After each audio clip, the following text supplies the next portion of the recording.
and welcome to another edition of the Amusement Warehouse podcast. We've got a full of information and history today with Doc Rivera, who is a curator of the International Independent Show Museum, also known as the Carnival Museum. Doc, welcome. Thank you. We got through all the technical difficulties. We're in good shape now, I think. You're coming in loud and clear. Just don't touch anything. We'll be good. No. So, doctors, you also do a column for us at Amusement Warehouse, which I enjoy reading every month. So it's always you're full of knowledge. How did you get so much knowledge? That's what I've been thinking about. I've been meaning to ask you. How do you know so much about the history of the carnival? Well, it's just it started out as a hobby many years ago, and it just spiraled into this. And to know, I mean, did you read a lot of the books that were written at the time, or how do you? Yes, at the time. Pardon me.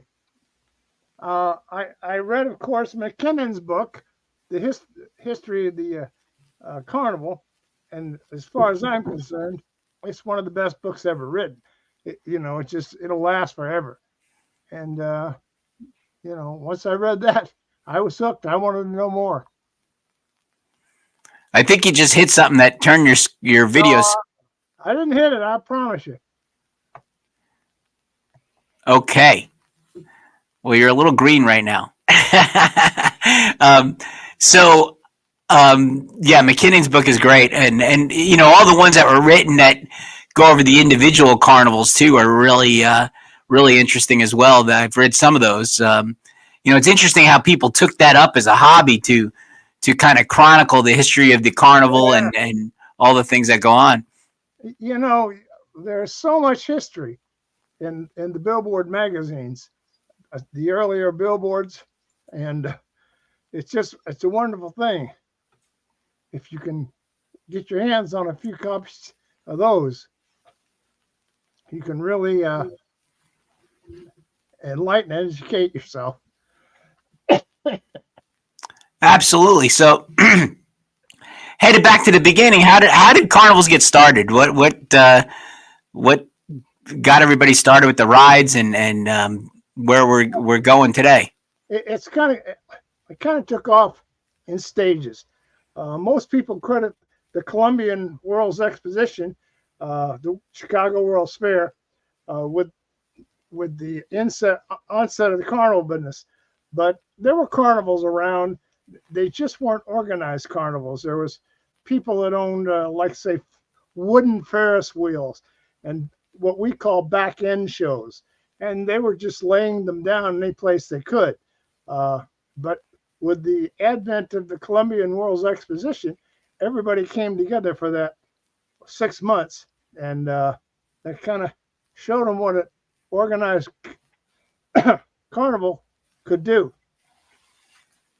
I got you. So it was like, sort of like one attraction, like you'd see at like a coin op attraction. You go at a store or something like that to just set up somewhere and be one piece, and that'd be it. Maybe with a food stand or something like that too. It might be an old nailed together hamburger stand or a nailed together beer stand, but.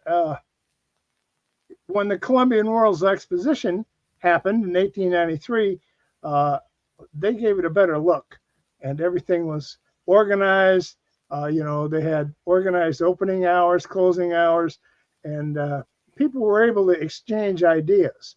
And so that was really, the concept of the carnival business got started, a year or two after the Columbian World's Exposition.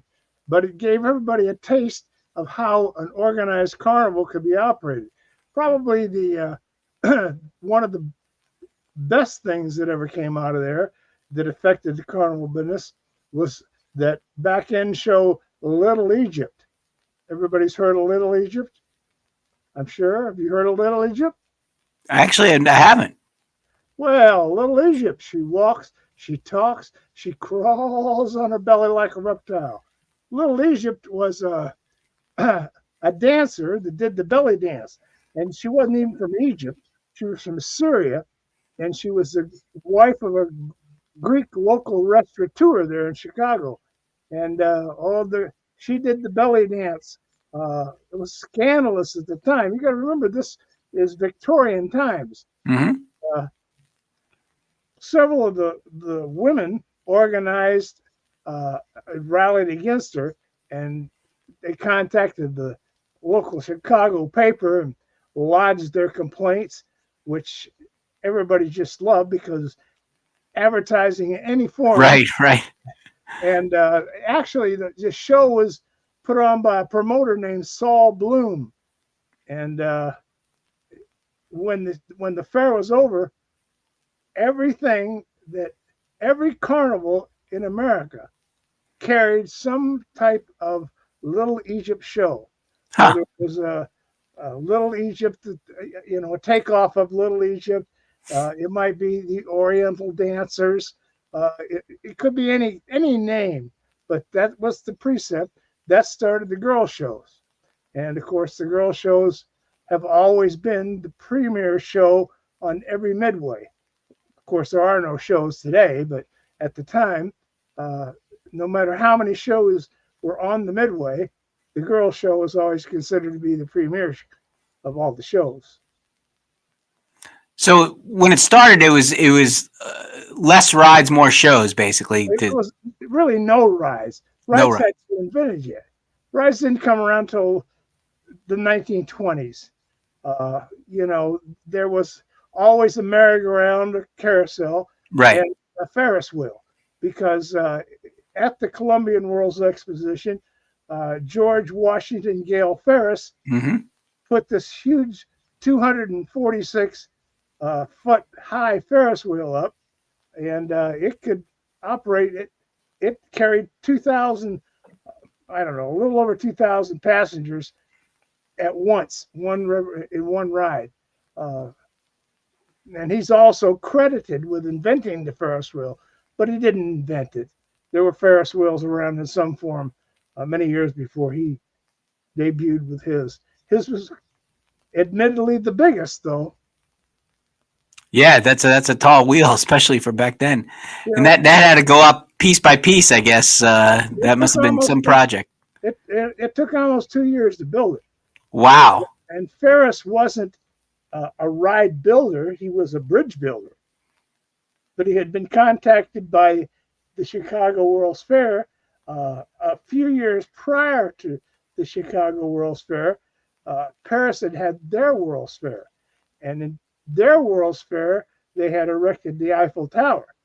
And Chicago wanted to do something really spectacular, something even bigger than the Eiffel Tower. And they put out, a call for all these ideas. And a lot of ideas came in. One of the ideas was a 100-foot Skyliner that ran from Chicago to New York. What? Imagine that. No, I can't. No, and they couldn't either. Some of the ideas were really crackpot ideas. But they adopted George Ferris's idea for the Ferris wheel, and that's the rest is history. Yeah, it's funny how similar, because I had Phil Vavona on our podcast, and they got started famously from the 1949 World's or 39 World's Fair, where they bought the Ferris wheel, and they got started that way. So I guess it's similar from the Columbia Exposition there, springing from Carnival. So I guess it continued to do so even into the modern era, sort of. Well, you couldn't take a 241-foot high, 4,000-ton Ferris wheel on the road. No. A lot of people began being interested in the portability of rides and how they could be operated on the Carnival Midway. And, Eli Bridge is just one. Yep. Mr. Sullivan created the Eli Bridge number 5 wheel. And, of course, Conderman invented a wheel. You see a lot of pictures of the Conderman wheel, and it's unique. Conderman only made Ferris wheels from about 1900 to 1910, and then his factory burned down, and so he never made another Ferris wheel. But don't feel too badly for him. He went to Chicago and became a successful real estate developer, and made plenty of money. But the first commercial Ferris wheels were Condorman wheels, and they stood 45 feet high, and they were a great wheel. In fact, we have in the museum a Condorman wheel, which, if I'm not mistaken, is the only surviving Condorman wheel in the world. No way. Yeah. And I'm sure I've seen it because I've been over there many times. That's really interesting. So you had the girl shows, the Little Egypt shows. When did the athletic shows, the at shows start? When did they become popular? Probably 1910. There were a few around, but 1910, most of these shows took off in that era because there were people trying to organize the carnival business. Otto Schmidt, I'm sure you've never heard the name. He wasn't a showman. He was involved in theaters, and he had the great idea of organizing these carnivals and taking them on the road. And so he borrowed $35,000 from a friend of his and put this traveling carnival together. Unfortunately, he had no idea what he was doing, and the show only played 3 spots, and then it folded. They at the time, the carnival business, they were not loading anything in wagons. They were just throwing it on the flat cars. In fact, the first jump that the train ever made, they had to stop about 6 times and pick stuff up alongside the track. Oh, jeez. It blew off the flat cars. But he wasn't successful. Probably the first successful carnival company was the Canton Carnival Company, and it failed at first, but it failed due to more or less weather and things like that. When it reorganized and started the next year, they made a great success out of it, and so the show started out in Ohio, and it played until September. Started out with one beat up old baggage car, and when they came in September, they had a whole train. Everything had been paid for. It was really the start of the carnival business, the Canton Carnival Company.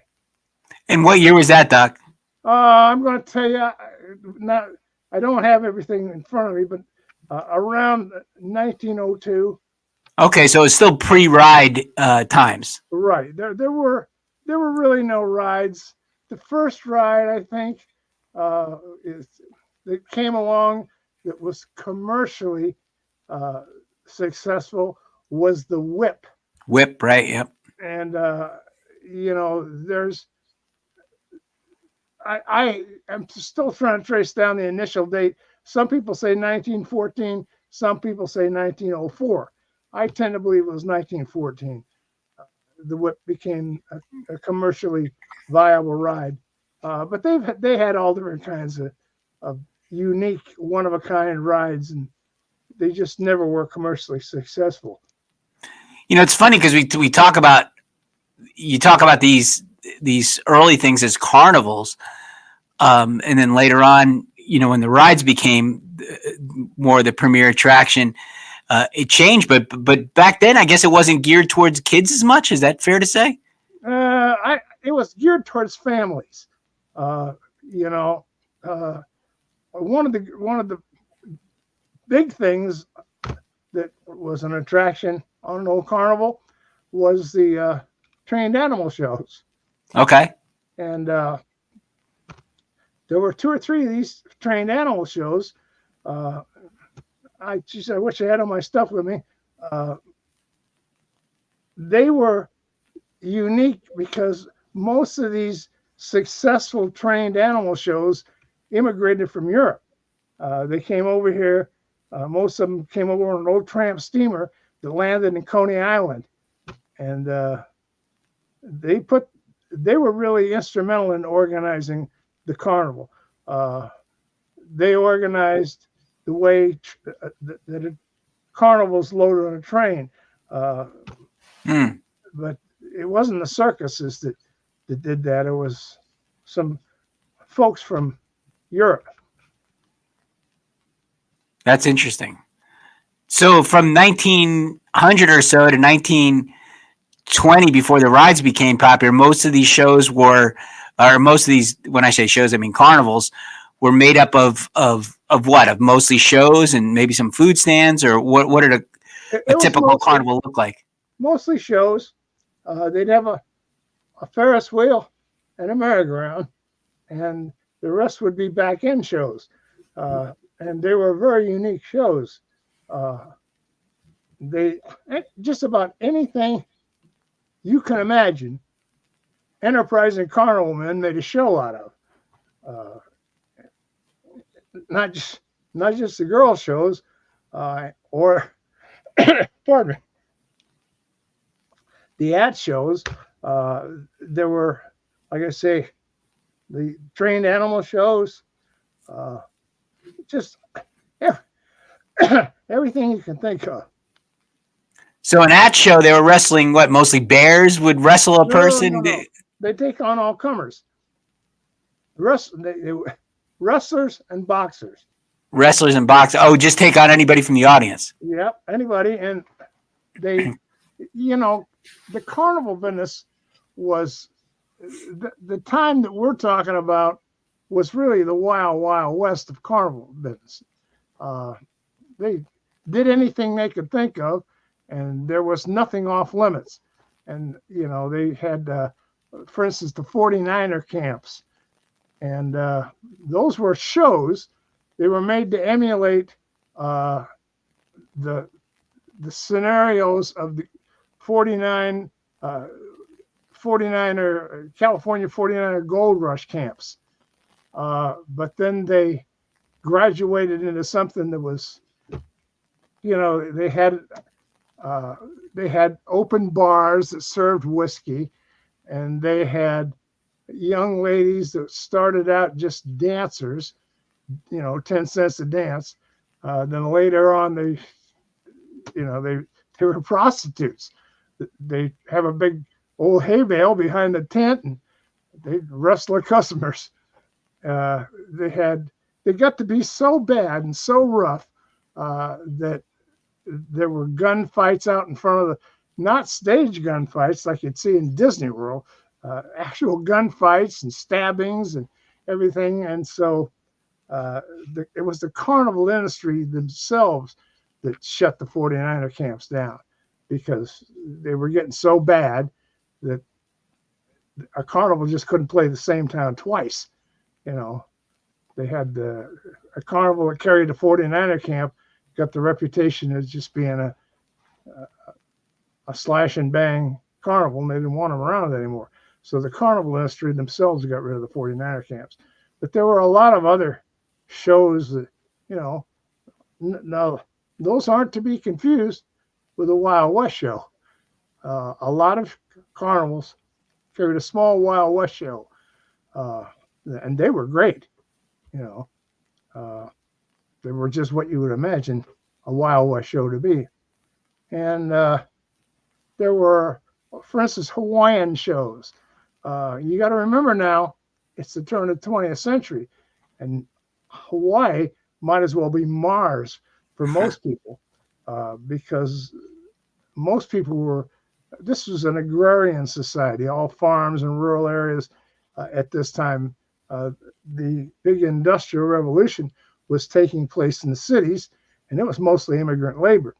The people of America lived in these small towns, and they had maybe read about Hawaii, but they'd never seen it.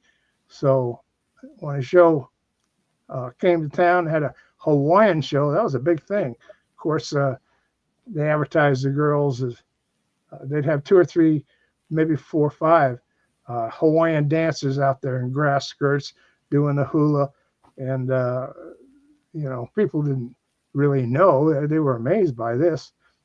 Most of the girls weren't Hawaiian; they were from Keakaka or someplace, and but they played the Hawaiian guitar and danced the hula, and just did a fire dance, with the fire sticks and all that kind of.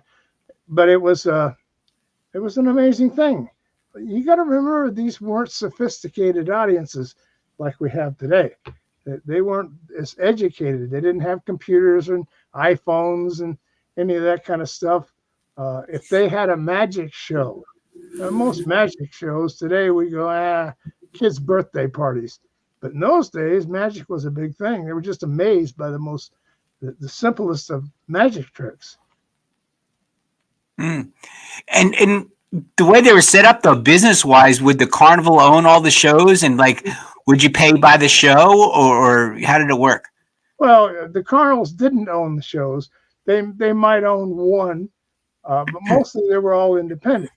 Okay. The carnival owned the rides, and the carnival, and this is important, owned the generator, which really wasn't a generator as we might conceive of one today. It was a steam dynamo.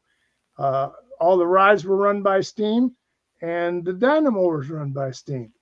And so you can imagine this big wagon loaded piece of equipment stood probably 6-7 feet, and it produced all the electricity for the show for the carnival.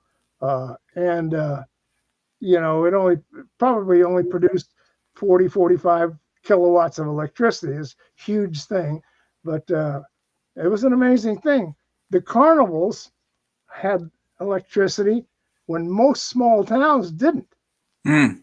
And so that brought people out to see that in itself. Yeah. Now, the independent shows usually didn't have any contract with the carnival to provide them with any electricity. First of all, the dynamo wasn't big enough to produce electricity for everybody, and they had what is called pan lamps or a banjo lamp. So they were, all the concessions and all the shows were responsible for their own lighting, and most of that was most of that was kerosene, pan lamps and things like that.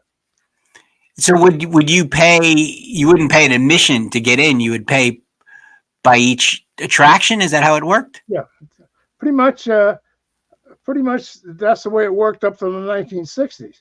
Yeah, without a central ticketing system. Yeah, and then they went to pay one price, and it got to the point where the carnival owned almost everything that was worth owning, mm-hmm. in one form or another. And if the carnival didn't actually own outright those things that made money, then they were owned by members of the carnival owner's family. Right. And were there games at that time, or when did the games come about? There were games. I don't know when the first game was, but they've been around a long time. And there were Met camps, palm readers, and tarot card readers and things like that. The big midways probably carried 10 or 12 of these shows and a couple of rides, and that was a big show. I have a photograph of a midway from the great Parker shows from around that area. Of course, we all know that Parker made merry-go-rounds and mm-hmm. made show fronts, and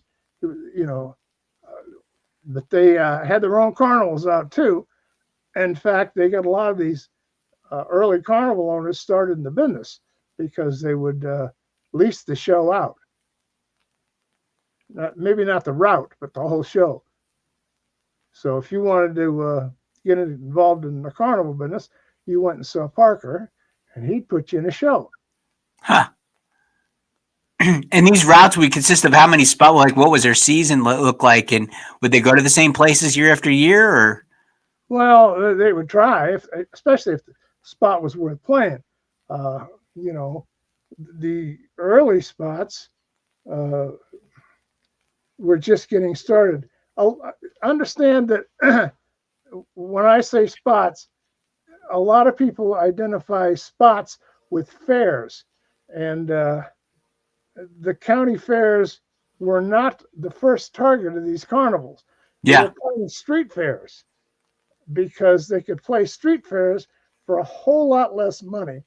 And a lot of the street fairs were being promoted by, the Masonic lodges and the Knights of Pythias and the Moose Lodge, organizations like that, because all these fraternal organizations were just expanding their, their organizations, and most of them were comprised of store owners from downtown. People that owned restaurants and hardware stores and general stores, and so they wanted to keep that money just as close as they could. And by promoting them, they also raised money for their fraternal organizations. And the county fairs were being operated by promoters, and the promoters were really sketchy at the time. They would go in and convince the fair board that they and they alone were the only ones capable of organizing a carnival, and usually they got as much money as they could and then blew. So a lot of times, a lot when of did times, when did the county fairs or state fairs and the carnival, or what we call the midway, sort of intersect? When did that start? well, there had always been county fairs and state fairs. The big state fairs were the best organized, but a lot of them didn't have carnivals because there were no carnivals around. Right, So right. more or less, grandma would come in with her baking, and somebody come in with their sheep, and just the way you would imagine a county fair to be without the rides. There was always food in there. Somebody would have a restaurant type cookhouse. Usually it was a local affair, uh, and that still is happening. But an actually an actual organized fair with a carnival, of course, didn't happen until, I'm going to tell you, the early 1900s. Early 1900s. Yeah, early 1900s. Because now, I mean, now it's a given that a fair is going to have a carnival and a carnival midway. But I was, as you were explaining before about most of the carnivals would just be set up in a town or do the thing on their own. I was curious when that intersection sort of began, when the midway or a carnival started to provide it for the fairs. That's interesting. Fairs, the street fairs, which I was explaining, were always the more lucrative, because a lot of times the promoters would pay the carnival to come in. So the carnival kept what they won, and the street fair promoters would put their own things in on the midway. They'd have their own little food stands, Right. games, and they'd make money off them. So the carnival would be the draw, and then they just make the money from the ancillary Right. things around it. And it was That's great. really interesting. It worked out well for both people, both sides. The carnival made money, and the promoters made money. So you were saying they tried to go back to the same places, but most of these carnivals, that would existed at that time, pre ride, let's call it the 1920s. How many years would they do this, and would they go to the same places? Well, how big was their route? How many states were they in? Were they pretty local, or what did it look like? It just depended, just the way it depends today. We have shows today that we call 40 milers because they don't play anywhere but around 40 miles from their hometown. Others, the big shows, play the northern continent, the United States, Canada, everywhere. Uh, Most shows that play today are localized. You don't see many going uh, west of the Mississippi if their area is east of the Mississippi, and you don't see many West Coast shows venturing into the Midwest and the Eastern Seaboard. They just more or less stay in that territory. But now I was on the West Coast shows years ago in the late 60s, early 70s, and we played all the good spots in California, all in Oregon, Washington, Utah, Nevada. We played uh, Idaho, Montana. We had a Canadian route, and then we went and played the Arizona State Fair. That's one unit. That's just one unit. There were probably 3 to 4, more or less. There were 3, sometimes 4, which the fourth one would be a little shopping center unit. But those were the size of the units. But that's how extensive the route was. There were shows, I know I read in one book, I think it was Johnny J. Jones shows, went from coast to coast, basically. Yeah, Johnny J. That's like the Royal American. They went all the way up to Canada, had that great Canadian route. And then they would come out of Canada and play state fairs for the remainder of their season. They never really went west. West. Yeah, it's a different, to your listeners, and I'm sure they'll all agree with me. West Coast carnivals and East Coast carnivals are 2 different animals. I've been out west, and I love it out there. I just, if the West Coast shows hadn't have gone bankrupt, I'd probably still be on it. You know, I don't know what I'd be doing at 78 years old, but maybe picking up trash on the Midway, but I'd be there.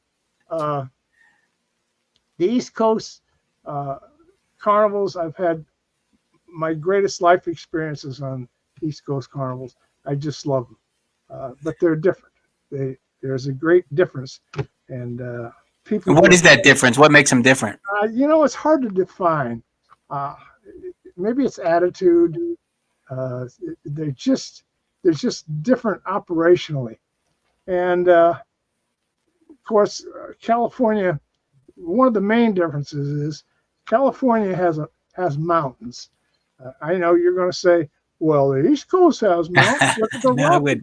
Well, but trust me when I tell you, California, Oregon, Washington, those are mountains. Yeah. When you get into Idaho and Montana, those are mountains. The West Coast people would consider the mountains and on the East Coast as foothills.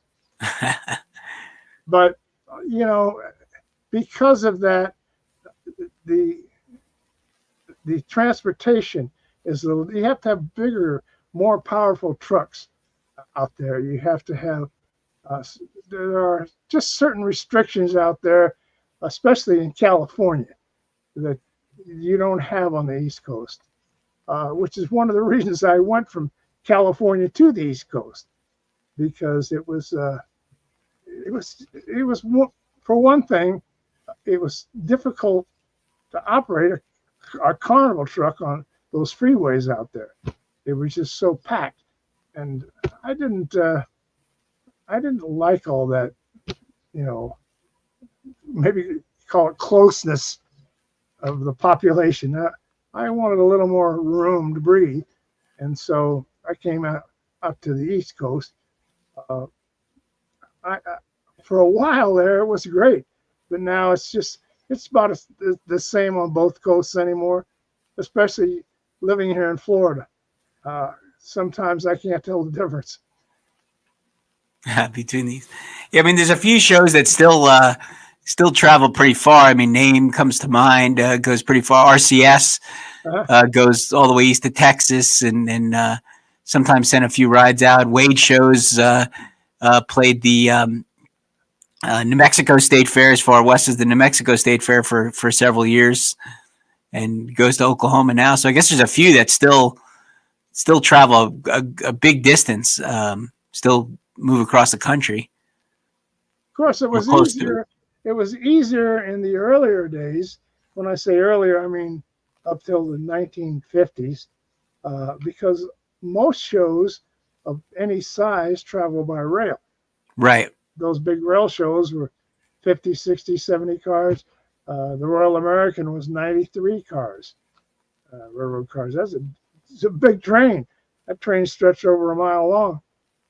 But it was easier to move a show of that size, that distance, when you were moving by rail.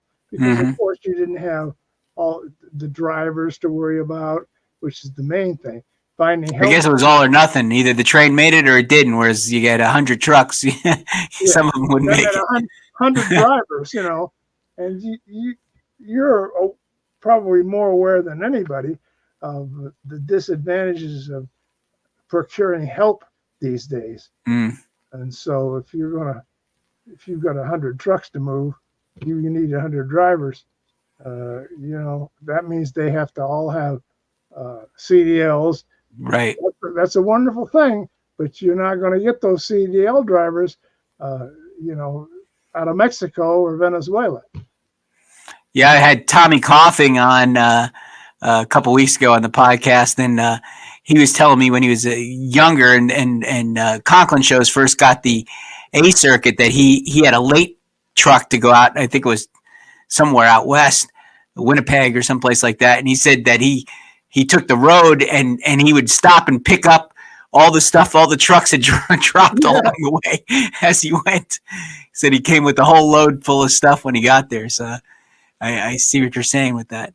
So by the 1920s, by the time the rides came out, like the Whip you said was the first one, did the rides then come pretty quickly, or were rides really all the rage at that point? Did they come fast, or how long did it take for the rides to kind of take over as far as the attractions on a carnival? Well, by the 1930s, they were pretty well established.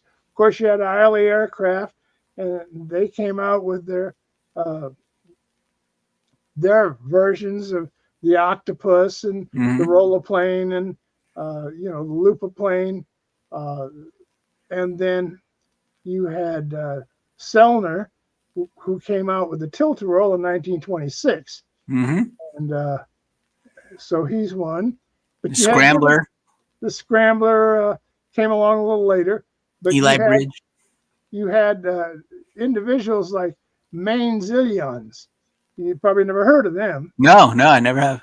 And they invented some rides. Of course, the Villar brothers invented that big Skywheel, but they also invented 2 or 3 more rides. Everybody was kind of taking a turn at them. And you had a lot of rides that were just one of a kind.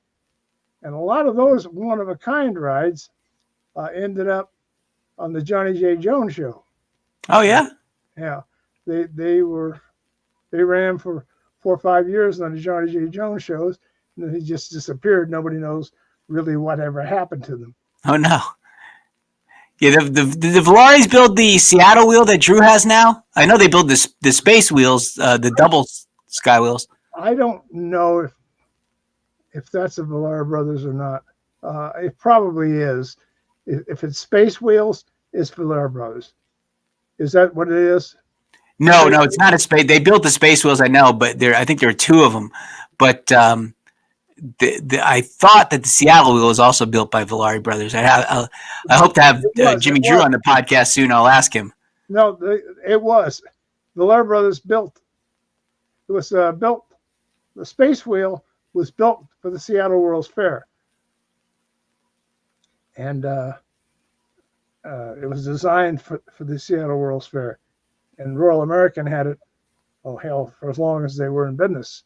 I could have one of my producers look up Seattle Wheel and see if it was built by the Villari brothers. I'd be Yeah, interested to it see. was. Uh, Yeah, it's an interesting ride. I mean, the Drew Show still puts it up. It looks like I always think of it something like it looks like Dr. Seuss would build or something like that. It's an interesting wheel. The space wheels, they kind of made a resurgence not too long ago. A couple people refurbished them and brought them out for a while, but the Sky Wheel is not as popular a ride as it once was. So well, that's interesting. What everything. about Alan Herschel too? When did he Alan, come around, and what well, his impact? Alan Herschel's been around for a while. Uh, he originally partnered with Spillman, designing merry-go-rounds, but they also built other rides, kiddie rides especially, and they had what the heck's the name of the ride they had? They built two or three different models of rides. Doggone, I can't remember now. Age, but they built raceways and things like that. They the people that were instrumental in building the earlier rides. For instance, there was a man named Traver. Have you ever heard of him? No, I haven't. Well, Traver built and designed two or three different rides. He's most famously known for designing roller coasters for amusement parks. Okay. But he built something called the Tumble Bug. And a lot of the carnivals, even though it's a big, heavy ride, a lot of the carnivals owned a Tumble Bug. The big carnivals, and I want to say big because Johnny J. Jones comes to mind, because Johnny J. Jones he was really one of the first big Sunday school shows. You know what I mean by Sunday school show? Yeah, absolutely. Yeah, no racket on his show. He had an agreement with these ride manufacturers that he would come into these rides before they appeared on anybody else's midway. Oh. And all of his fares, maybe not all of them, but most of the fares that he signed, he didn't even have contracts for. He just signed them with a handshake. That's the kind of gentleman that he was, and he was known for being honest and forthright, and so people just loved doing business with him. And so he had the newest rides. He would have the best of the back end shows. He didn't have nickel and dime operations. I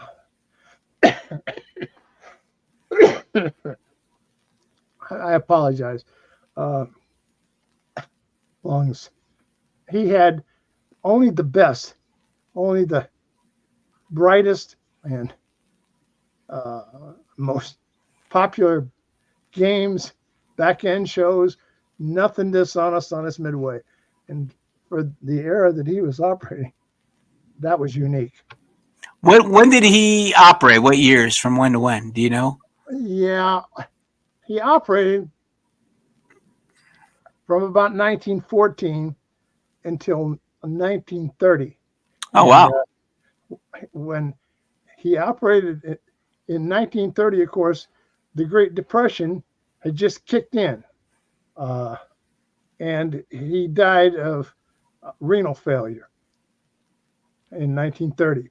But unfortunately, he was a heavy drinker.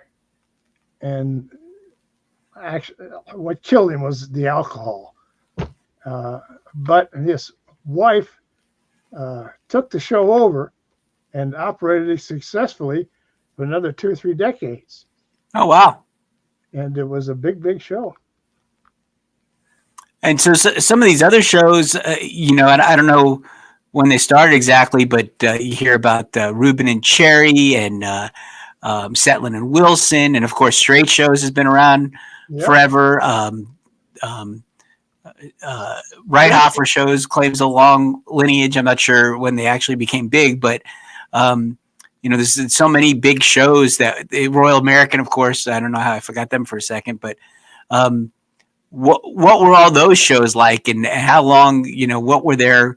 How long did they exist? Did they exist? John Marks is another one I can think of. There's quite a few.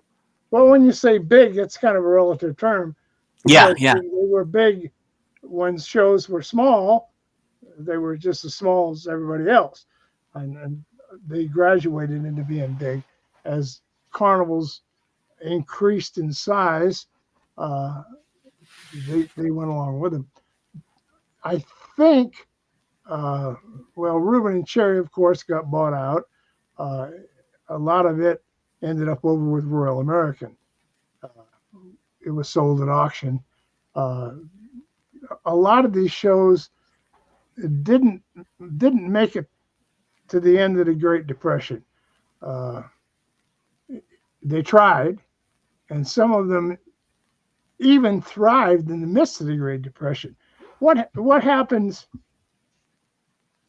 to these shows is that, my personal opinion anyway, most of these shows are created by one or two individuals who have the vision and the drive and the tenacity to make the show a success. They put and the showmanship too, I guess, to a certain extent, right? Showmanship can be entered into the equation, but they put everything they have into it. Straits is a great example. Started out in the at shows, wrestler. He was known as Strangler Lewis, and today that show's in 2023 celebrated its 100th year anniversary. Yep. But they have a lifespan because those people who start the show initially have a lifespan, and so they last 20, 30 years. Maybe 40 years, and that's a stretch. And then the initial individual that started the show gets old. Yeah. Or they get tired.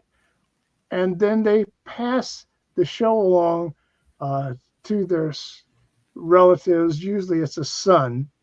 And the son is unqualified because the son doesn't have the drive that the father had. He's had everything handed to him all his whole life, and so he doesn't have that hunger, that it took to get that show on the road and make it the success that it was. And Straits is a great example. That guy, I read some old ABs one time, and when the grandfather, I guess now, Straits passed away, and Mr. Straits was, I think, just out of the army or something, or out of the military. Marine. Yeah, Marines, right? Excuse me. Oh my gosh, he get mad at me. He's a Marine. When he got out, there was a lot of speculation. Would he be able to hold the show? Would he be able to hold the spots? Would he be able to do it? And of course, we know now that he not only did he do it, but he thrived and did real well. And now, his kids are running it on top of it. But some of those multi-generational shows are interesting. I interviewed, like I said, Phil Vivona a few weeks ago. So the five brothers have now, Phil's still stops by, but he's not really involved in the management. But the cousins are all running it. There's 5 cousins now that run it, and they're doing pretty well with it. Straits, like we said, is 3 generations. Reithofer comes to mind as second and third generations. There's just so many that are, have been able to survive multi-generations. Yeah, and I can tell you, I know Mr. Straits personally, and he's more than qualified. And was more than qualified when he took the show over. He had been a lieutenant in the Marines, and he brought that vision of the new generation to that show.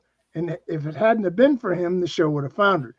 For instance, he's the first one to put computers in the office when nobody had computers. Remember, this is the 1960s. Yeah. And I was over there at the time that he took over. And everybody thought it was a ludicrous idea. Computers, well, nobody knew. They didn't even know what computers were, or how having those computers could be such an advantage for a carnival, because ignorance. They just didn't know. But he was instrumental and bringing that show along and making it the success that it is. But for every one of him, there's 5 that don't make it. Their kids are drug addicts, or they just don't have the right attitude. And we see it all the time. You see it in all walks of life. It does seem like the East Coast shows have survived. I mean, Degler is sort of an example, although not, directly, but Straits, Amusements of America, Reithofer, a lot of East Coast shows. I can't think of too many examples on the West Coast, though, that have done the same sort of. No, there are no big shows. Most of the big shows were formed after the big shows that had been around a while.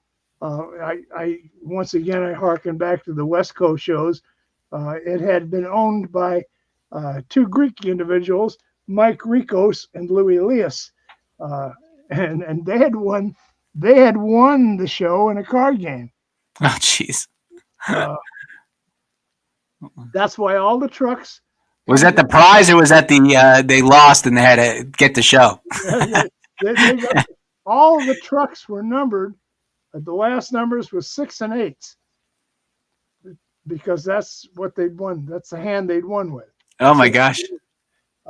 But you take what blanket again? The last railroad show that was out there. Out west? Yeah. Foley and Burke. Foley and Burke, okay. Foley and Burke been around forever. Mm-hmm. And they lasted, up until the late 70s, early 80s? Interesting. Yeah, there's just so many that are examples. And then, you think of some of the smaller ones, or guys that like Floyd Gooding with Gooding shows in Ohio had so many units, wasn't necessarily traveling all over the country, but